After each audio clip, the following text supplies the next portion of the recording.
Welcome to Vermonters in Business, where we highlight some of the very best business leaders in our state and the amazing things they're doing in their communities.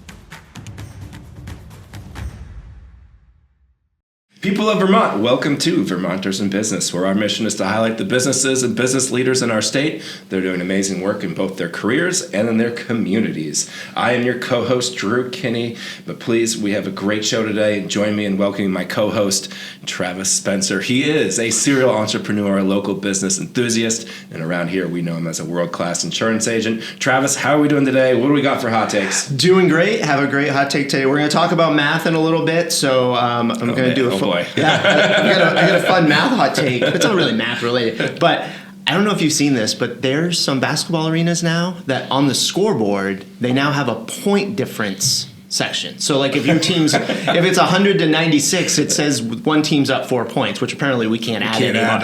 But it's now there because of gambling. So with gambling, they want you to be able to quickly look and see this team's ahead by 5 or 7. But they're now taking math completely off the table, and they're just showing you. So I think it's a bad sign for society. That is a little weak. But I get it, I guess. Yeah. So yeah. All right, Travis. Well, joining us today we have John Tapper, CEO of the All Learners Network. John, how are we doing today? Doing great. Awesome. First podcast? No. No? All right, that's good. We like seasoned vets, Travis. We do. It makes it easier for us.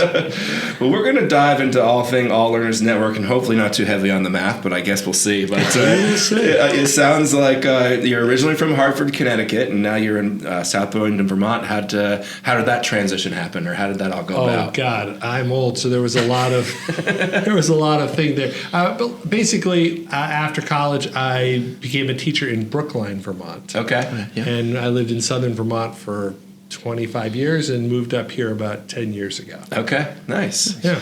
Very cool. So the first thing we do with all of our guests is we jump into something that we call the Vermont Hot Seat, and it basically just gives everybody a feel for what are some of your preferences as a Vermonter. John, are you ready for the hot seat? I'm ready for the hot seat. All right, let's go. Let's do it. Pancakes or waffles? What are you having with your Vermont maple syrup? Oh, pancakes. Okay. Clearly. All right, nice. Perfect day for you. Is it a winter day at the mountain or a summer day at the lake? No, it's a summer day at the lake. All right, and I think we're all ready for that right about now. Yes, sir. Yes, sir.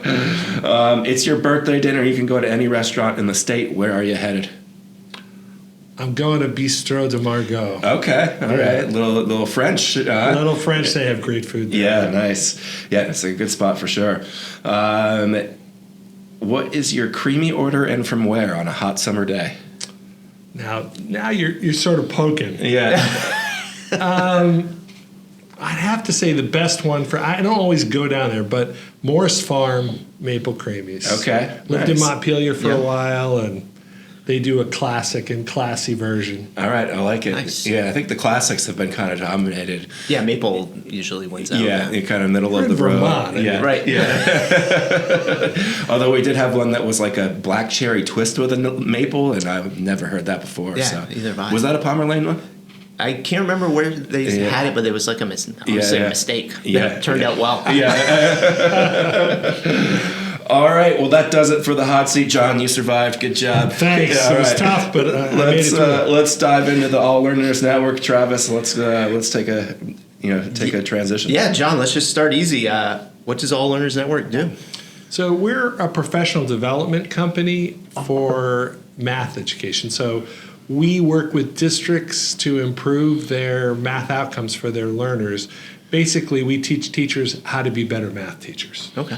And you have a history in education, so how did this business start? Oh, God. I've been doing work with teachers alone for a long time. I was a professor at St. Mike's, and before that I was a professor at University of Hartford, and I was in the public schools for 25 years. And I was getting toward the end of my career, and the state took a real interest in what we were doing. And they said, we'd like to hire you to do workshops all over the state to help Vermonters improve their math teaching. And I couldn't find anybody who would put the money through. The AOE doesn't have a great reputation among local providers, and so I went to 3 or 4 different folks to see if they would be the fiduciary agent. They said no, so I founded an LLC. Mm-hmm. And that kind of took off, and we became a corporation in 2021, and we have investors and a board, and we're doing a lot of business. How long have you been in business now? I think officially we started in 2018, Okay. so 6 years. All right, nice. And just in Vermont, or you Oh, go no, all over? we're all over. We're in 14 states now. Okay. We have some big contracts in the Chicago area, in Colorado, a lot of Massachusetts, but mostly I think about half of our business is still in Vermont. Okay. Now, math is one of those things that really doesn't change much. 1 + 1 is 2, but the way we teach math is evolving. So can you talk about how you've seen the changes in teaching math over the years? Sure. So I can predict that when you were in school, the teacher would show you how to do something, and you'd write it down in your notebook, and you'd try to remember how to do it. Yeah. Yeah. So when you teach math that way, by the time we're in high school, only about a quarter of the kids who are learning math that way can actually understand what they're doing. Mm-hmm. And 90% of those kids who are successful with that kind of teaching are middle-class white kids. So everybody else is kind of left out in the cold. And unfortunately, high school math, particularly Algebra 1, is a big predictor of success. It's the highest predictor of high school graduation. And Algebra 2 is the highest predictor of college matriculation. And how much math you take has a big impact on how much money you make throughout your life. So when we teach math, the way we get teachers to teach math is to acknowledge, first of all, that the kids have to understand what they're doing. And in order to understand what they're doing, they have to wrestle with math concepts for themselves. Okay. And it's not a predictable process. In fact, I would say the biggest misconception in math teaching is the teachers believe unless I tell them, they won't know. Mm-hmm. A good friend of ours who runs her own business, Pam Harris, was a very successful mathematician and high school math teacher, teaching those formulas and procedures. And then when her kids got into elementary school, they started actually wrestling with math concepts using this new model of kids have to understand for themselves. And she refers to this as, I had to learn real math and not fake math. Okay. And that's what we're trying to help teachers do, is teach kids to be curious and understand the math for themselves. And when teachers teach that way, the percentage of students who understand and are successful goes up enormously. Doubles, triples. We know that 90+% of kids are capable of doing math, and we know that at the middle school level, for example, only 35% of them demonstrate an understanding. Interesting. Yeah. And so the way we teach, you bring up a valid point. I remember, I didn't really enjoy math as a child, but again, the way it used to be taught. But I think a lot of things, we're taught a certain way, and it sounds like not just reading math, but we really as a society need to evolve education and understanding that everyone learns a different way, and you can't just force feed it. And is that kind of like your approach? Yeah, you can't force feed it, but it's also, it's interesting to discover things. So if I wrote the equation 300 minus 185 for you, I'm guessing you'd write that down on the paper. Right. And you'd do all the carrying and borrowing. Yeah. Yeah. Because you were taught those rules. Yeah. Right. Okay. How far is it from 185 to 200? Yeah. 15. 15, And yeah. how far from 200 to 300? 100. Yeah. Right? So Yep. Another example I use with parents a lot is if I told you were going to buy 5 pens for 99 cents each, how much would you spend? Mm-hmm. Well, you're not going to go, let's see, 9 times 5 is You're just 4. going to say 5 minus Yes. $4.95. Right. Okay, so it's such a good example because everybody will do that, and you'll do it because, 1, it makes more sense, and 2, it's way more efficient than the procedures that we're teaching. Yeah. Interesting. So what do you find that some of the challenges that kids face with math? You talked about changing the way math is taught, but what are some of the challenges kids have, whether it's early on, like everyone talks about, you got to teach your kids how to read, get a book in front of your kids early, but you don't hear that with math really that often. No, and just a quick word about reading, because I was a first grade teacher for a long time. reading has a top of the hill, right? When you're able to read fluently and understand what you're reading. Yeah. And if the teacher does what she's supposed to do, almost every kid will be able to read by the time they're in 3rd grade. Math is not like that, because as soon as you get one conceptual level, then you're offered the next one. Yep. Right. So a year ago, I did some work with a wonderful teacher at CVU in a class of kids that all had learning differences and were all struggling with math, and all basically had been very unsuccessful. And so when we talked to them, they would say, yeah, I can't do math. And actually that, yeah, I can't do math, which a lot of adults will say, probably one of the biggest barriers that anybody has to deal with. Sure. Because what I can tell you 100% is everyone can do math. I've worked with kids who could only move their eyes and used eye gaze technology to engage in mathematical tasks. They can do math. Everybody can do math. So this teacher took a really unique approach, named Ben Epstein. He's a wonderful teacher at CVU. And he did not tell the kids anything at all. He spent the entire year posing problems, getting them to talk to each other. And when I interviewed the kids at the end of the year, what they said to a kid was, I used to think I couldn't do math, and now I realize that I can. Not all of them liked this approach. There were 4 kids in that class who demonstrated, despite the fact that they had always been unsuccessful previously, they were actually very good mathematicians. But they'd always been in environments where they had to think like the teacher. And this gave them the opportunity to think for themselves. You also have to kind of wonder about the message you're giving kids when you say, here is not only what to think, but here's how to think. And in this new model of math instruction, we pose problems, we get the kids to think about it, we get them to talk to each other. There's lots of discussion, kids try things out. It's a very different kind of environment, and it works for almost everyone. I don't know why I just had this thought, but I was thinking about, as a child, playing board games. And how, and I'm just, I don't know why, but it just made me think, if kids are now doing less and less social interaction or playing, and they're more on tech, is that a component of the struggles? Whereas, like, I'm thinking, play Monopoly, you learn how to do money real quick, right? Or if you're playing cards with family, you're keeping score.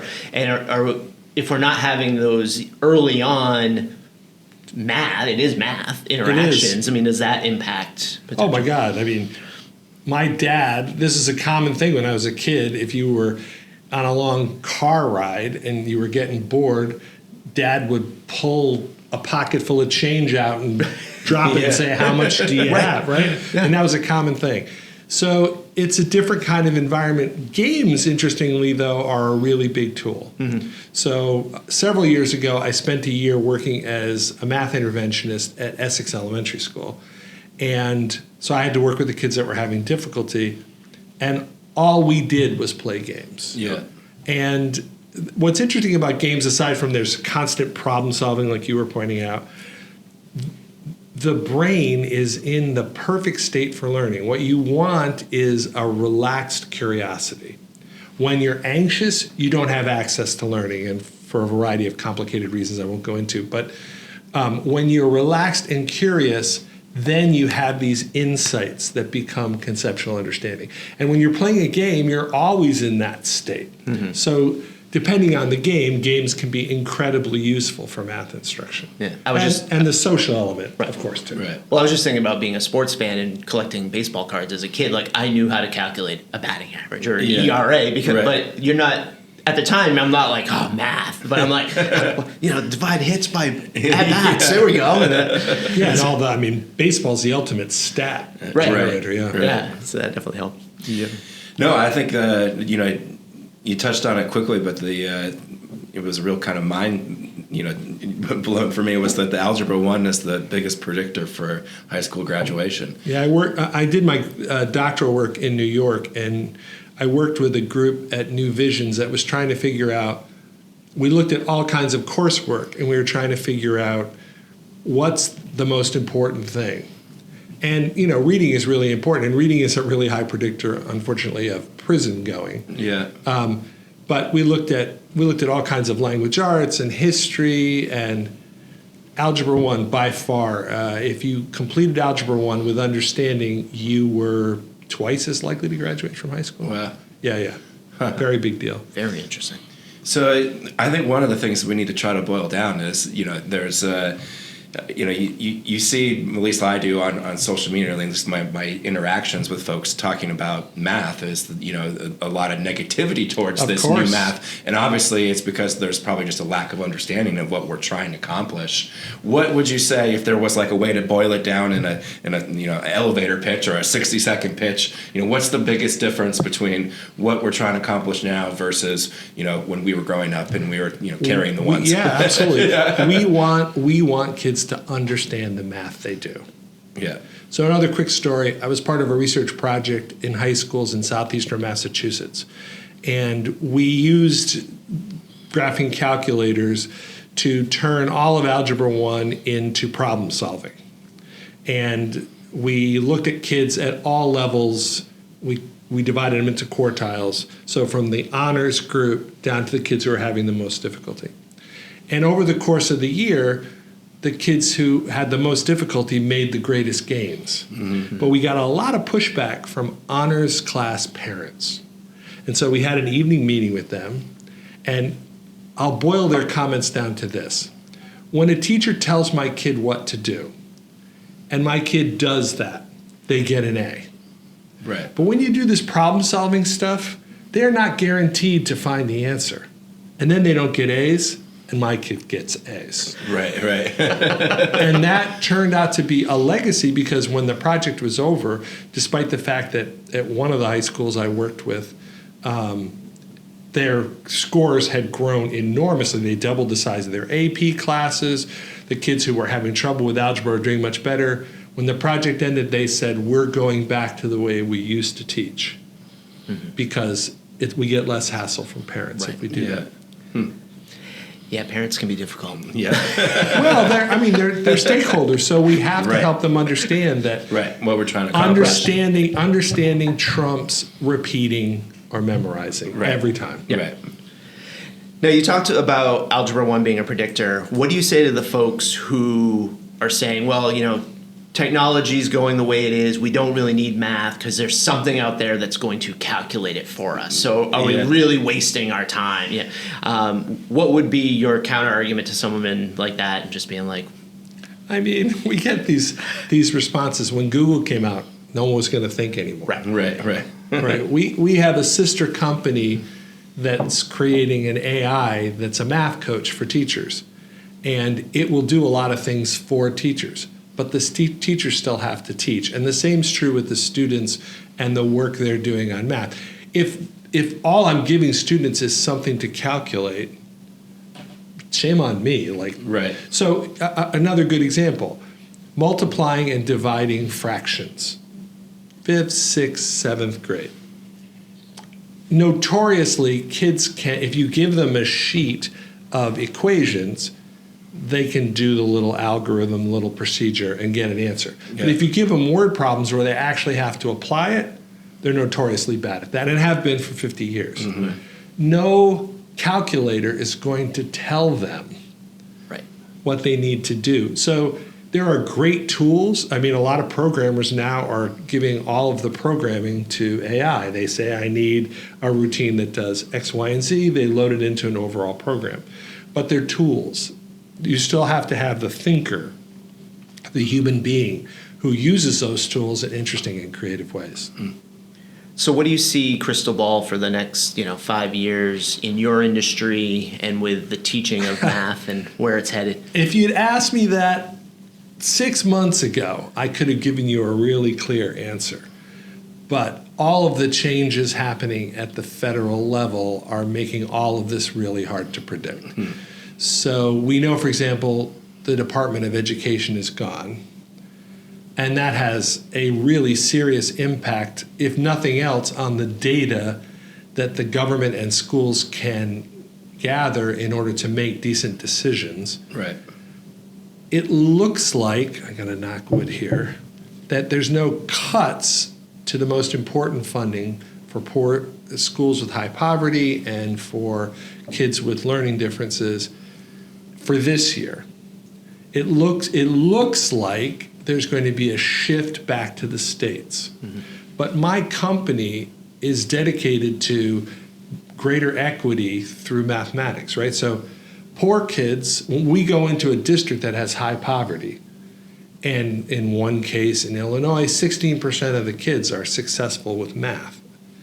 And we lift them to 40, 50, 60%, right? That makes a difference on the opportunity for those kids. But it is clearly a DEI mission. And right now, for whatever reason, diversity, equity, and inclusion are not good words. I don't understand it in an educational context. Why would you not want to lift up poor kids, kids with learning differences? Right. So our company's going to have to work around whatever the new funding schedule is. And right now, because things change daily, it's kind of impossible to know what's going to be happening. In response to that, we've created a sister company that's going to use AI, that's going to offer curriculum. So it'll be a way to pair with the professional development that we offer to hopefully make a more stable ecosystem and be more available to schools that have less money to spend on education. No, go ahead if you have something on the list. Well, I did. I want to go back to the parents for a second. Sure. And just kind of, it sounds like, you have a school system that uses the program, sees results, but then you have a group of parents who come out and, the school reverts to its old program because it's less conflict. That hasn't happened with AL. Again, that hasn't happened with ALN. That happened on a research project that I was on. But not with you. Yeah, not with you. But not with ALN so far. And honestly, if I have a chance to talk to people, who don't have a political agenda. Right. I was on a conversation for about 6 months with a congressperson not from Vermont, from out west. And he was very much into the new math. Yeah. And we talked over time. And the last email he sent to me was, and I decided rather than bang heads with him, I would try to educate him. The last email he sent to me was, everything you're saying makes a lot of sense, but I've said publicly that I'm against this. Right. So I backed himself into a corner. I can't. Yeah. So provided that I'm not dealing with someone like that who comes in, a conversation with parents, they always get it. Right. In fact, we were having a parent night in Maine in this place where there was a lot of scientists up by Jackson Lab. And when the parents came in, a woman came over to me and said, I want to apologize for my husband at the very beginning. And he was all sitting forward. He's a scientist. What's this stupid stuff that's happening? And I asked the 5 pens for 99 cent problem. And he gave the answer. He said, it was just $5, and I gave back 5 cents. It's $4.95. And I said, well, I noticed you didn't. Right? He said, no, because it's. And I said, so why wouldn't you want kids? You're obviously good at math. Why wouldn't you want kids to do that?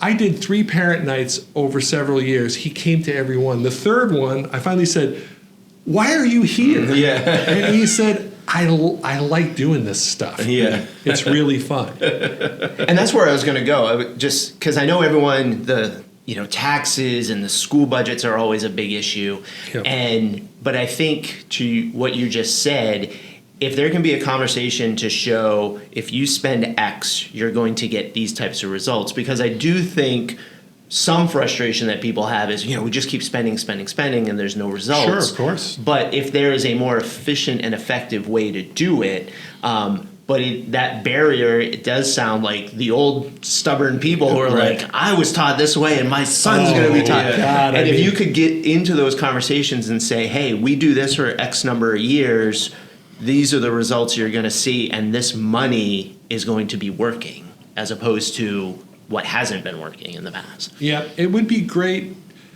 One of the issues that education has sort of generally is not to always focus on what's working, or not to admit when something isn't working. Right.